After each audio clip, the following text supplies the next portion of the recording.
Bonjour et bienvenue au podcast Premier Visionnement. Cette semaine, nous couvrons la série X-Men. Le but de ce podcast est de s'amuser tout en discutant d'un film ou d'une série de films. Il est important de prendre en note que si vous n'avez pas encore écouté le film à discuter aujourd'hui, je vais le spoiler complètement. Bienvenue au Manoir X. Aujourd'hui, nous parlons de Deadpool 2, sorti en 2018, réalisé par David Leitch, avec Ryan Reynolds, Morena Baccarin, Josh Brolin, TJ Miller, Julian Dennison et Brianna Hildebrand. Je suis Mathieu et je me demande bien si mettons quelqu'un pourrait retourner dans le temps, est-ce qu'il viendrait me tuer quand j'étais bébé? Alors, tout d'abord, on va commencer. On parle un petit peu de ce qui s'est passé là, à la suite de Deadpool 1. Dans le fond, Deadpool, le premier film, là, a été un énorme succès. Là. C'est rendu le film le plus lucratif là, dans la série X-Men. C'est ça, dans le fond, le réalisateur, là, Tim Miller, qui faisait le premier film, était prêt pour faire le deuxième film. Là, mais Ryan Reynolds commençait à prendre plus de place, dans le fond. Là, dans son contrat, il s'est arrangé pour avoir plus de contrôle créatif. Puis, dans le fond, ben, il a choisi là, de prendre la porte. Puis c'est ça, dans le fond, là, on a David Leitch, que lui, dans le fond, il avait travaillé avec les films qu'on vient de couvrir là, de John Wick. Lui, c'est lui qui a pris les rênes là, pour le film d'aujourd'hui. Alors, en écrivant le film, ils ont essayé de faire un film là, sur la X-Force. Puis c'est ça, en force d'écrire, là, je me suis rendu compte que ça marchait pas. Là, la X-Force étant une autre petite équipe là, comme les X-Men, là, qui marche en parallèle, là, mais avec Deadpool, là, puis Cable, puis d'autres personnages là, qu'on voit un peu là, dans le film. Là, on a un genre de prototype là, dans le film là, d'aujourd'hui, mais le but était là, de mettre ça un peu plus grand là, pour le film. Ce qui est étrange, c'est qu'ils ont filmé des scènes de plus avec les personnages là, pour la scène là, qui dure peut-être, bon, on y voit pour à peu près 10 minutes dans le film. Puis ils se sont arrangés là, pour faire plus de promotion là-dessus, pour attirer le monde là, vers le film. Quand finalement, là, si on parle là, d'un 10 minutes là, au total dans le film, là, ce qui est dommage, là, si mettons les gens venaient pour voir ça, ben ils ont frappé un mur. Alors, le film, il parle un peu plus, là, contrairement au premier film, là, on a un petit peu plus des thématiques là, dans le film. Dans le fond, on parle là, de deuil. On a Deadpool, là, que lui, avec Vanessa, là, ça plombe tout le long du film. Lui, dans le fond, il est plus suicidaire, je veux dire, il est démoralisé. Il veut juste mourir. Fait qu'on a une manière de voir le deuil. On a aussi une autre manière de voir le deuil avec Cable, que lui, il revient dans le temps là, pour modifier là, le temps, là, puis que finalement pour arranger ça, là, on a la thématique de la famille encore qui revient. Il y a Vanessa au début là, qui veut des enfants, là, puis que dans le fond on pourrait voir là, Deadpool puis Russell là, qui. Bon, c'est peut-être pas nécessairement une relation père-fils, peut-être deux frères ou similaire à ça. Là. Puis même là-dessus, là, ben, on voit aussi les X-Men là, avec Colossus là, qui serait comme le grand frère à Deadpool. T'sais, on voit ça un peu là, comme thématique. Là. On voit qu'il y a une unité, là, puis que je veux dire, ça marche pas tout entre les parties, là, mais qu'on s'accepte quand même. Au final. Au travers du film, dans le fond, c'est ça, on a Deadpool, là, que lui, dans le fond, il va grandir comme personnage, qui va, dans le fond, réussir à vivre sans Vanessa, là, que, je veux dire, c'était, au début, dans le premier film, c'était plus son centre, là, puis là, ben, dans le fond, il va falloir qu'il apprenne à passer au travers, là, sans Vanessa. Il y a Cable qui va avoir sensiblement la même évolution du personnage. Je veux dire, dans le fond, il va essayer d'évoluer, là, passer sa famille, là. Je veux dire, dans le fond, on ne verra pas vraiment ce qui va se passer après. Là, je veux dire, c'est aussitôt que lui, à la fin, là, il réussit là, à faire tout pivoter, là, dans le fond. Il sait que sa famille est correcte, là, puis ça semble terminer là pour lui, là, on ne sait pas plus. Il y a Russell Collins là-dedans, là, qui est dans guillemets le méchant du film. Je veux dire, on voit comme un genre de genèse d'un début de méchant. qui est dans le fond qui devient pas le méchant, mais qui est dans un temps alternatif, il devient un méchant. Je sais que ça sonne tout mêlant, là, mais si vous avez vu le film, vous comprenez qu'est-ce que je veux dire.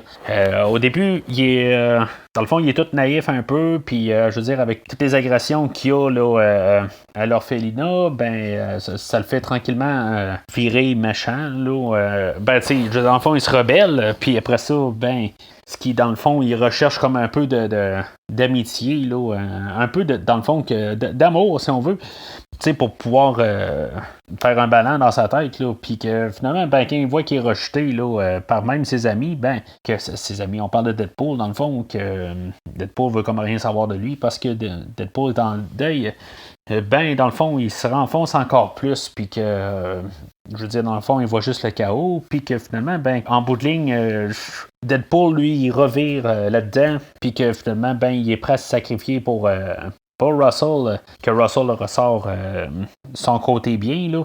Dans le fond, c'est un personnage peut-être le plus intéressant du film, dans le fond. Là, il y a plusieurs revirements, puis il y a vraiment un gros cheminement là, tout le long du film. Et dernièrement, on a Colossus qui fait quand même un drôle de chemin dans ce film-là, dans le fond. Là. Je veux dire, il était à la même place qu'il était dans le dernier film, puis d'ici la fin du film, c'est le grand frère chumé à Deadpool, où dans le fond, il est prêt à se battre pour n'importe quoi, puis je veux dire, c'est le langage qui prend le bord. Il a comme oublié toutes ses valeurs de X-Men propres et merveilleux et parfaits là, pour devenir là, faire partie là, de la gang qu'on a dans Deadpool. Là. Quand on regarde ça, je suis un petit peu déçu de ça. C'est qu'on dirait qu'ils ont juste comme laissé tomber le personnage. Je comprends que pour la fin du film, là, on va arriver à ça tantôt. Là, ils voulaient essayer de s'arranger pour avoir un combat mano à mano avec Juggernaut. Mais je trouve juste ça plate qu'ils ont enlevé les valeurs à Colossus. C'est ce qui faisait le personnage de Colossus. Puis que, dans le fond, ils ont pas essayé de travailler alentour de ça quand même là, pour pouvoir en arriver à ça. Là.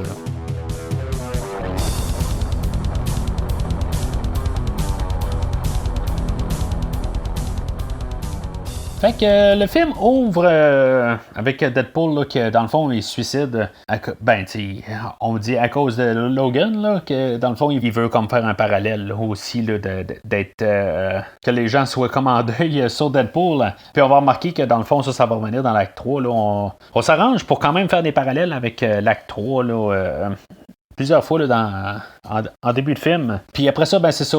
Je veux dire, une fois là, cette petite introduction-là là, à Deadpool, là, où ce qui se fait exploser, on a dans le fond comme une réintroduction là, propre là, aux personnages. Puis dans le fond, les personnages qu'on a déjà eu là, dans le premier film, on a tout un carnage là, par Deadpool là, un peu partout là, qui fait comme le super-héros, mais dans le fond hyper violent là, il règle des petits problèmes là, puis finalement qu'il y en a un qui réussit à sortir de là, que ce particulier là il réussit à tuer Vanessa. C'est comme un n'importe qui là, mais peut-être qu'il existe dans l'univers là, de Deadpool là, mais en tout cas il paraît pour n'importe qui là, dans ce film-là. Puis, dans le fond, ce qui mène qu'il soit seul là, tout le long du film, là, ça fait assez vite. C'est sûr qu'on voit ça souvent là, dans la plupart des films, dans les suites, où ce que dans le fond, on se ramasse avec un personnage que tout le long du premier film,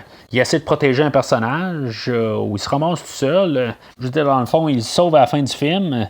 Puis après ça, dans la suite, on le tue finalement le personnage pour se ramasser avec un peu le même genre de scénario, mais que finalement que le personnage a aller chercher quelque chose d'autre. Là. Je veux dire, c'est du typique là, de la suite. Dans le fond, à la fin, dans le générique, ils vont revenir sur cette idée-là, là, mais on va en parler un petit peu tantôt, là, qu'est-ce qu'il va du générique là, de fin. Mais en tout cas, pour ce film-là, c'est intéressant comme choix. C'était peut-être la seule manière là, d'aller de l'avant, ou en tout cas, je veux dire, pour ce qu'ils veulent faire avec le personnage, là, moi je suis correct avec ça. Puis c'est ça, fait que dans le fond, on a une introduction là, de James Bond dans le même genre là, d'idée là, où qu'on voit Deadpool sur des fusils et tout ça, tu sais, dans le fond, c'est bien drôle là. avec une chanson là, chantée par Céline Dion.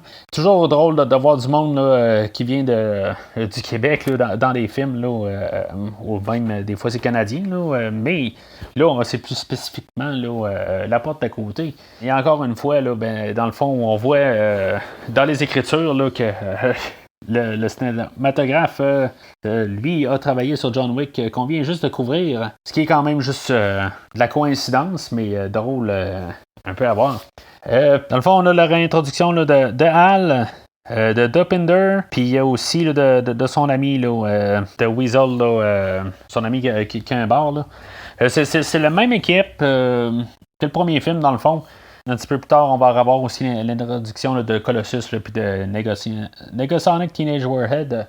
Que maintenant, elle sort avec Yukio qu'on avait vu là, dans le deuxième Wolverine, qui n'est pas la même actrice, là, mais c'est le même personnage.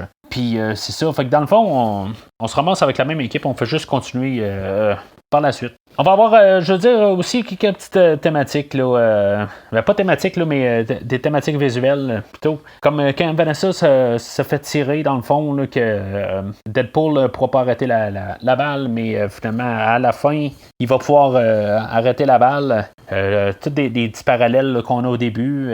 Puis c'est ça, fait qu'on a l'introduction là, de Russell qui va devenir comme notre notre vilain du film.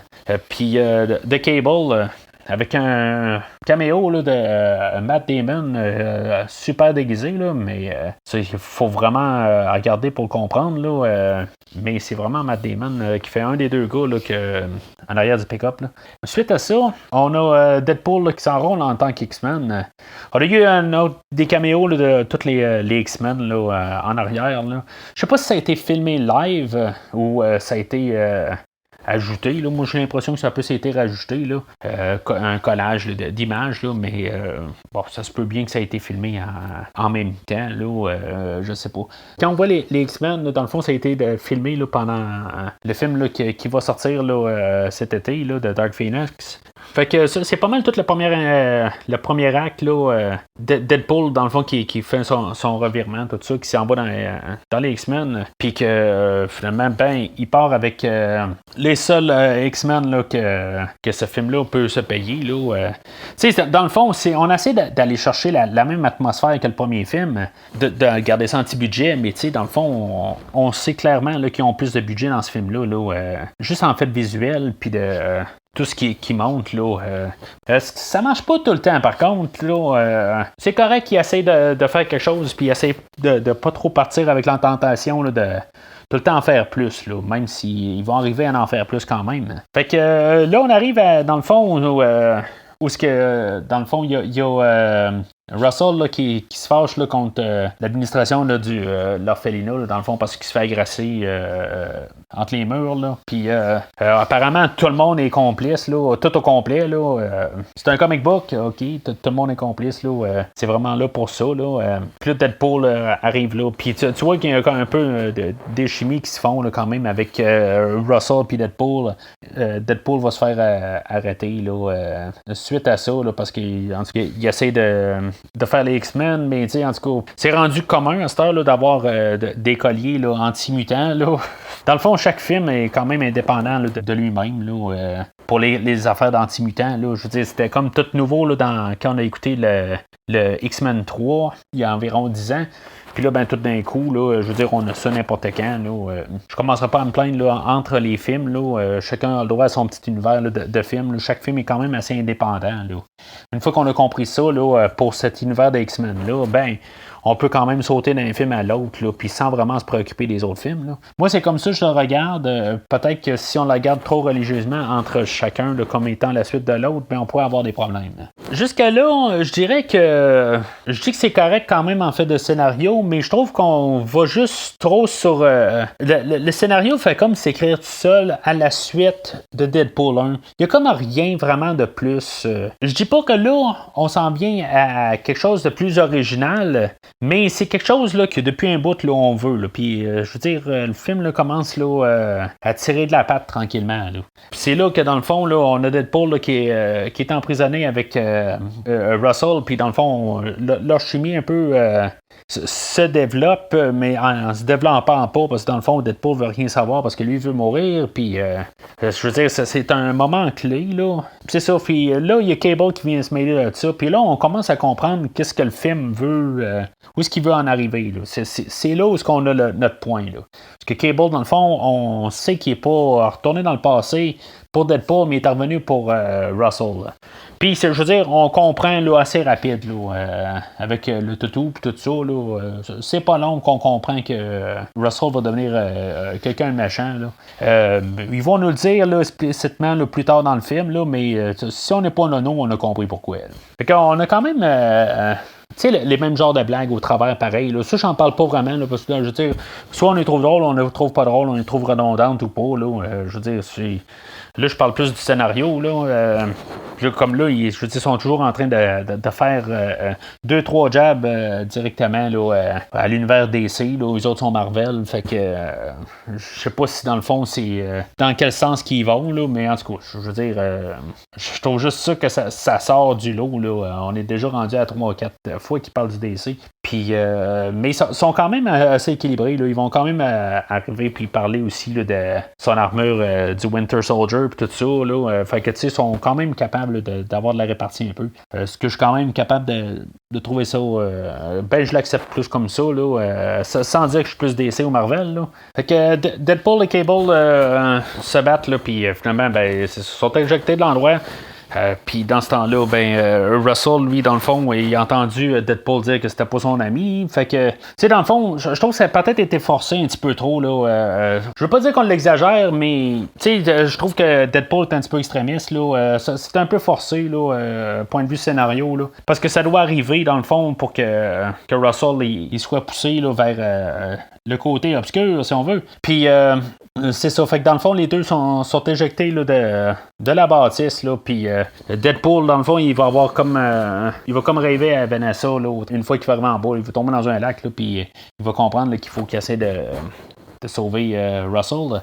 Que ça va amener assez rapidement là, à un deuxième affront. Ben ça, c'est en passant là, par un autre bout. Là. On dirait qu'ils ont vraiment fait par exprès pour faire ça. Peut-être que ça pourrait pas arriver dans un autre film que dans Deadpool. Parce que dans le fond, on va prendre à peu près 10 minutes de notre temps dans le film pour faire tout un montage d'entrevue pour montrer que Deadpool, il monte une équipe puis qui va pouvoir faire le X-Force là, qui dit là, puis on va voir quelques petits caméos puis que finalement, ben ça prendra pas 2 minutes, puis il va tout être mort. Là. C'était quand même assez drôle comme idée. Je veux dire, ça reste quand même une comédie à la base. On est comme pas pressé vraiment à aller à la fin. Je veux dire, si on y va comme le premier film, ben on sait comment ça se déroule. On veut juste un petit peu de niaiserie dans le fond. Là. Puis moi, je trouve ça correct, vraiment, là, qu'on ait vraiment pris notre temps là-dessus. Puis tout d'un coup, ben on les en remet dans la face qu'ils meurent tous d'une shot. Mais ça servait juste principalement là, à nous introduire au personnage de Domino, là. Puis que dans le fond, c'est la seule survivante là, de tout ça, là, pour amener là, au deuxième affront entre Deadpool et Cable. Là. C'est là qu'on voit un peu que le deuxième film a un peu plus de budget, puis que dans le fond, il y a une poursuite là, qui se passe sur l'autoroute là, en plein centre-ville. Tu sais, on le voit là, que ça a été forcé un peu plus. Là, puis qu'on est plus dans un 2. Comme je disais tantôt, là, on essaie de pas le faire, mais veut pas, ça paraît pareil. Fait que le combat est engagé, puis rendu là, on a l'introduction là, de Juggernaut, qui dans le fond devient le second à Russell. Je trouve ça comme un peu dommage, dans le fond, que, tu sais, dans le fond, on a introduit un second. C'est un petit peu comme dans le premier film, il y a... à Jax, il y avait un second, puis dans le fond, on s'en foutait un peu. Ben là, on est introduit à Juggernaut, que ça a l'air que des gens aiment beaucoup. Là. Je l'aime pas plus qu'un autre. Là. Moi, personnellement, là, j'ai pas de connexion assez avec les X-Men. Moi, je trouve juste que quand même, il est là pour être là, mais dans le fond, ça aurait pu être n'importe qui d'autre. Suite à ça, Juggernaut, c'est ça, il coupe Deadpool en deux, puis en bout de ligne, là, on a un hommage à Basic Instinct avec les croisements de jambes à Deadpool par la suite, puis que dans le fond, Cable se joint à Deadpool. C'est un drôle de revirement là, que Ben, on pouvait s'en attendre d'une manière, mais je crois que le film, la manière qui avait été marketée, Cable, c'était le méchant du film. Puis je trouve que c'est quand même intéressant là-dessus. Mais quand on regarde tout ce qui s'est passé là, depuis le début du film, c'est assez simple, c'est assez clair là, que dans le fond, Russell allait devenir le méchant du film. Mais là, à savoir que dans le fond, Cable allait devenir un bon, moi personnellement, la première fois, je m'attendais pas à ça. Je vais en profiter en même temps. Là, on peut remarquer que Cable est joué par Josh Brolin, là, qui fait Thanos dans l'univers des Avengers là, qui sortent en même temps. Fait que je trouve ça quand même bizarre quand même qu'on a fait ce choix-là là, d'amener Josh Brolin. Tu sais, dans le fond, le personnage de Cable est habillé différent. Tu sais, on essaie de s'arranger là, pour faire quand même une distinction entre les deux. Là. D'après moi, ils en ont fait aussi là, volontairement là, pour forcer la note. Là. Sauf que ça reste que ça reste deux personnes principales dans deux films de super-héros puis qui sortent là, à quelques semaines à part. Là.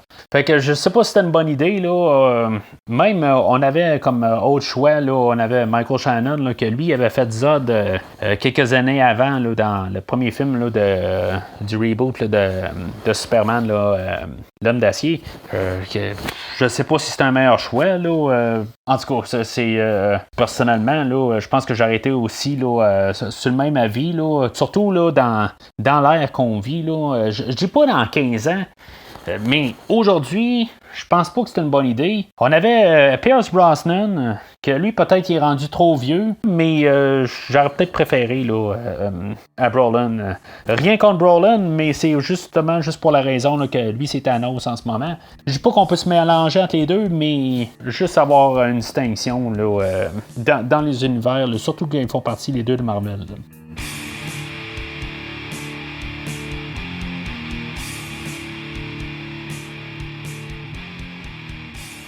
Fait qu'on se ramasse à la fin du film. On nous a fait une feinte un peu plus tôt là, que dans le fond, il n'y aura pas d'X-Men pour la fin du film. Puis c'est ça. On a Russell là, qui se ramasse à l'orphelinat, là, prêt à tuer tout le monde dedans. Avec raison, mais dans le fond, il tue personne. Puis que ça va être Deadpool, puis ça va être Cable, puis ça va être Domino qui vont tuer tout le monde. Puis c'est ça, avec la feinte de pas d'X-Men, ben, on va avoir finalement l'équipe du premier film là, avec Yukio qui va se rajouter pour battre le Juggernaut. Dans le fond, le Juggernaut est apparu pour quelque chose comme pour 2 scènes. Il servait pas à grand chose, là, mais c'était à ça, dans le fond, que lui, il servait là, à ce que Cable fasse équipe avec Deadpool. Fait qu'on a toutes les bagarres un peu, là, dans le fond, pour tuer tout le monde alentour, là, dans le fond, tuer tout le superflu, pour que finalement on se ramasse juste à Russell là, à la fin, puis le dilemme. T'sais, on en revient quand même avec une petite idée de base, là, c'est juste deux personnes qu'il faut qu'ils se parlent là, dans le fond. Là. Finalement, ben, c'est ça. Il y a Deadpool là, qui va se sacrifier là, pour, dans le fond, que Russell vit. C'est bizarre ce qu'il essaie de faire. Là. Il tue Deadpool, puis ils nous prennent 5 minutes compter pour le tuer. Il joue un petit peu avec l'idée qu'il pourrait mourir. Ils font jouer la musique là, dans la fin de Logan aussi là, pour ajouter là, à tout ça. Là. Mais en bout de ligne, ça n'a pas grand-chose. Là, on a un petit peu beaucoup de choses de moralité, puis des discours, tout ça au travers. Là, c'est peut-être un petit peu trop là, pour la finale. Là, je trouve qu'on a juste comme un peu hâte là, que ça finisse. C'est sûr que il y a un côté qui s'est joué pour la comédie. Là. On voit même Josh Brolin là, un petit peu le soupirer. Là, ça va-tu terminer? Là? Pour finalement arriver là, à ce que, dans le fond, Deadpool soit ressuscité. Puis que. C'est-tu une triche? Moi, je vais dire que c'est quasiment une triche. Là. Je veux dire, on le fait ou on le fait pas. On essaie de jouer avec l'idée de Logan tout ça. Là. Oui, même s'il nous le disait au début que Deadpool va mourir, là, puis là, il revient à la fin du film, puis ils le font mourir. Je comprends là, que déjà en partant, là, on se dit, bon, ben, il va pas mourir. Là, ça, c'est correct.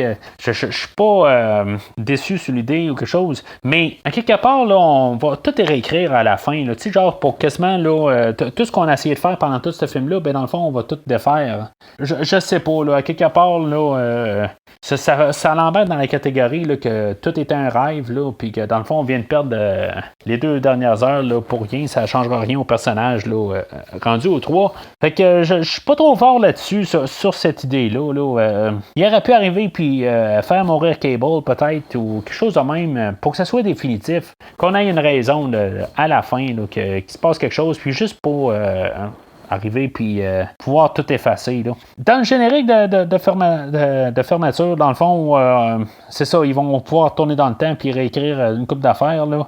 Dans la version longue, on va avoir même le bout où Deadpool va venir dans le passé pour tuer Hitler. Là. Il y en avait comme lancé une ligne un peu plus tôt, puis finalement, ben, ils le font là, dans la version prolongée. Je veux dire, on voit rien qui se passe, là. Ben, ça fait un petit peu tordu, un petit peu pensé à des choses là, que je n'embarquerai pas aujourd'hui, là. Mais c'est ça. Fait que dans tout ça, là, ça fait un peu des paradoxes, là. Mais ça, on s'en fout, c'est pas le but du film.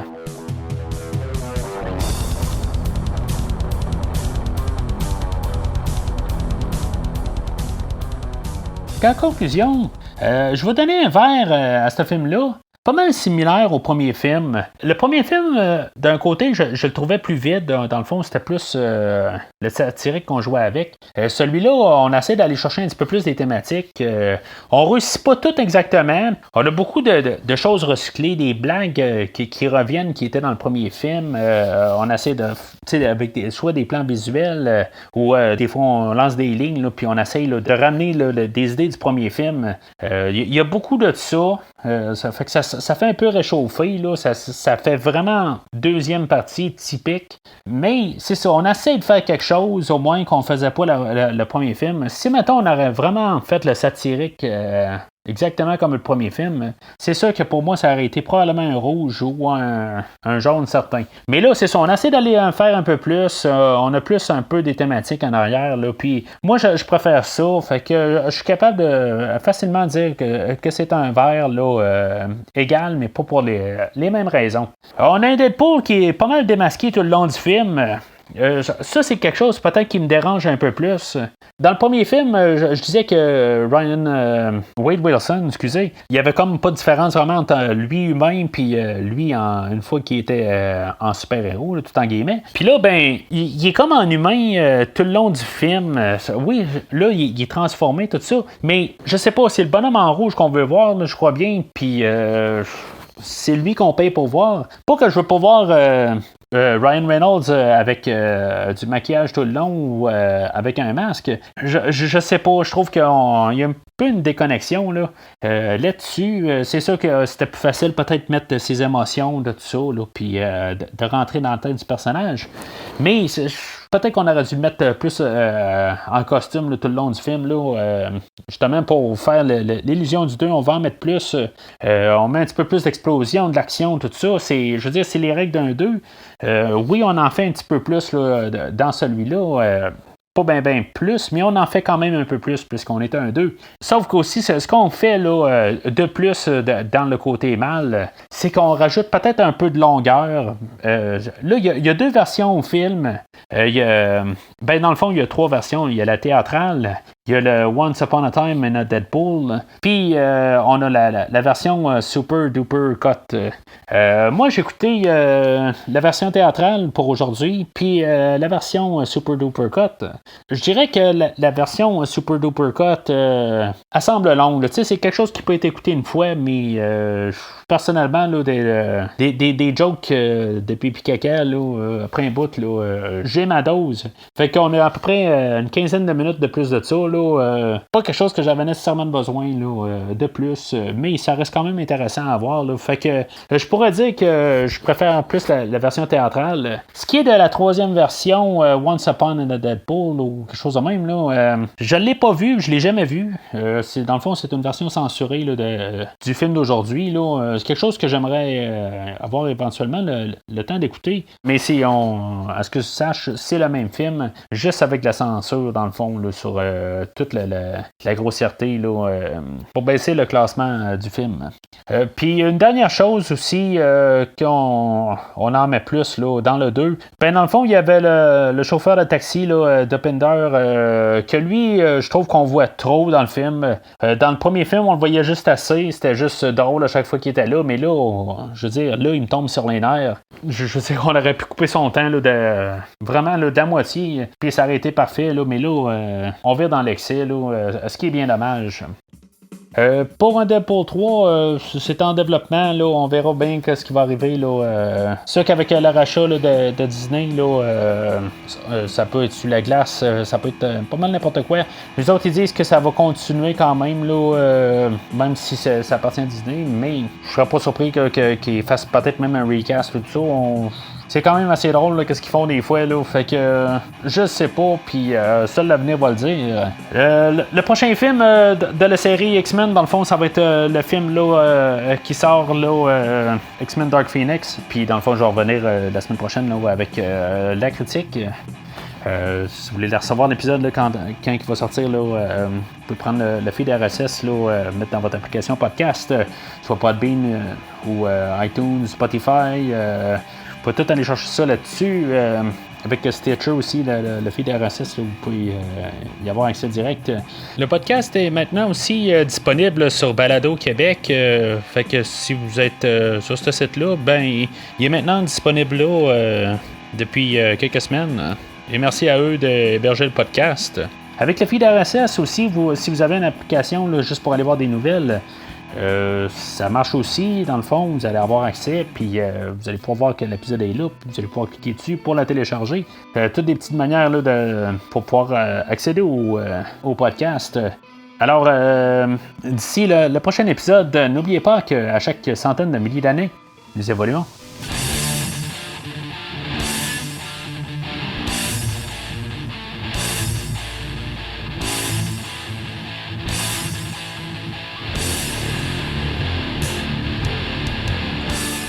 Merci d'avoir écouté cet épisode de Premier Visionnement. J'espère que vous vous êtes bien amusés. Revenez-nous prochainement pour un nouveau podcast sur un nouveau film. Les opinions qui se sont dites sont les miennes et ont pour but de mieux comprendre le film et ou trouver un sujet de discussion et non de servir comme version officielle ou définitive du film discuté ici.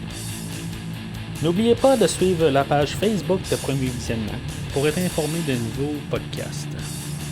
Vous pouvez écouter Premier Visionnement sur plusieurs plateformes, dont Spotify, YouTube et Stitcher. Merci et au prochain épisode.